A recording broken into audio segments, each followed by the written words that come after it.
If you live in Canada or you love hockey, you know Don Cherry. Legendary sportscaster doesn't quite do it justice. He's also deeply involved in protecting dogs, something that some of us appreciate. Anyway, Don Cherry, after a very long career, was fired after this Sunday night's broadcast of Hockey Night in Canada for saying this. I live in Mississauga. Nobody wears, very few people wear a poppy.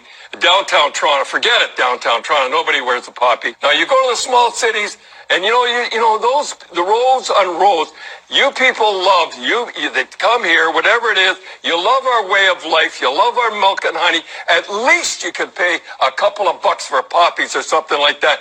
These guys paid for your way of life that you enjoy in Canada. These guys paid the biggest price. So, for some reason, that was considered unbelievably over the line in Canada. By the way, buying poppies on Remembrance Day is a long-standing Canadian tradition, a way to honor their fallen soldiers. And by the way, a lot of Canadians died in the two wars. Look it up. It's kind of amazing. So far, Mr. Cherry stands by his comments, and we're proud to have him on our show tonight. Thanks so much, Don Cherry, for coming on tonight. So, well, first of all, I got to tell you, Tucker, that Bobby Orr is watching, and he's a big fan of yours, and Liz is all excited because she's from Boston. Liz is from Boston. Mom's watching, so I had to say that right off the start. Well, amen. I'm glad he married an American. I did too, and it's worked out. So, tell us, for those of us who aren't Canadian, what you said. Unless I'm misunderstanding it, you're basically saying we have a day where we honor the men who died fighting for Canada, and people who moved to Canada because it's a great country, and it is, I think, should acknowledge that and join in our tradition because it's worth remembering these guys who died. Is that what you were saying? I was saying, and evidently, I did a great thing, I thought, on Mass Tommy, and he had his book about diabetes. I did for two young lads that died, 15 and 17. That was never mentioned. I did a great thing, I thought, for 1,500 troops that were at a hockey game at Brampton, and they were all forgotten. The one thing that got me, it was you people.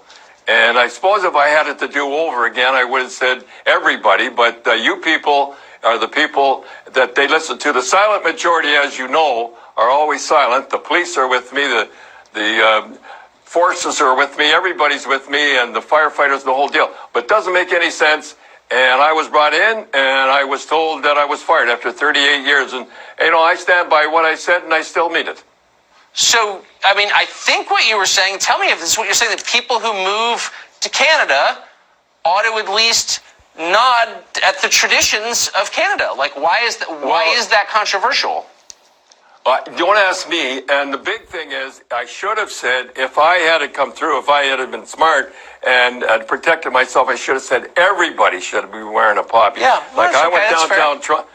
Yeah, and that's fair enough to the whole thing. It's the two words that got it, that you people, and as you know, people are very sensitive like that, and that's, they got me. But listen, well, they're not, if I just clarify, they're not sensitive at all. They're fascists. They actually have no real feelings.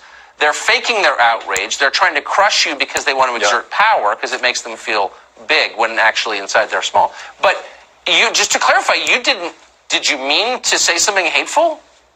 No, I didn't, and we're all immigrants and the whole deal. But I knew, and nothing happened that night, and nobody said anything that night. And they ran it that night, and they read it later, and the whole deal. And the funny thing is, I never heard a thing that night. I heard it the next day. The silent majority is, as you know, is always silent.